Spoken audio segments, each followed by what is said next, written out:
Corsa di chiusura dal Savio, Alicante Amobi Seur, Iron BLG, Aria Pink, Alurgi SO, Ademir Di Ruggi in prima fila, Aretha Francis, Grace dei Veltri, Alabama Jet accanto Debuti e Agento P in seconda, ritirato Awake e favori per Aria Pink, macchina che accelera, veloce al comando Iron BLG, Aria Pink però attacca subito insieme a Alurgi SO e Ademir Di Ruggi, si avvantaggia Aria Pink che va a condurre, veloce in seconda posizione si sistema Iron BLG, mentre all'esterno restano Alurgi SO superato da Ademir Di Ruggi che non perde tempo e cerca di portarsi subito su Aria Pink.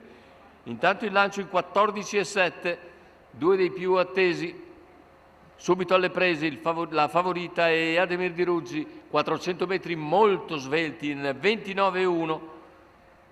Lorenzo Baldi insiste sulla favorita, vuole darle tregua.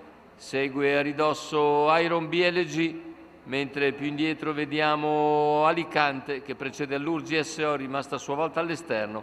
44,4 i primi 600 metri di gara con la favorita al comando che controlla la situazione. Ademir Di Ruggi al suo esterno, al largo vediamo anche i numeri 5 e 10, vale a dire Alurgi SO e accanto Debuti, mentre lontano e fuori corsa è Agento P.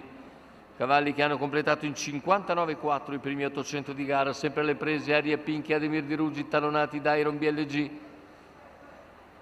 1,15,1 il passaggio al chilometro, siamo sulla retta delle scuderie con Aria Pink in vantaggio, Ademir Di Ruggi che non si dà per vinto e insiste, Iron BLG lì a contatto che segue interessato, ha spostato anche accanto Debuti che va in seconda pariglia a meno di 400 alla conclusione. 14,7 il parziale, siamo ora a metà della curva finale con Aria Pink messa ancora a dura prova da Ademir Di Ruggi che insiste con estrema decisione, si trascina per ora Iron BLG, vediamo l'arrivo con Ademir Di Ruggi che è passato in vantaggio. Ademir Di Ruggi nel finale vince di prepotenza e il secondo posto è per Iron BLG che batte a sua volta Aria Pink. 1,14,4, un numero di Ademir Di Ruggi che aveva lavorato molto bene, ci aveva assicurato Lorenzo Baldi, ma ha fatto veramente un numero oggi perché è andato a demolire Aria Pink al comando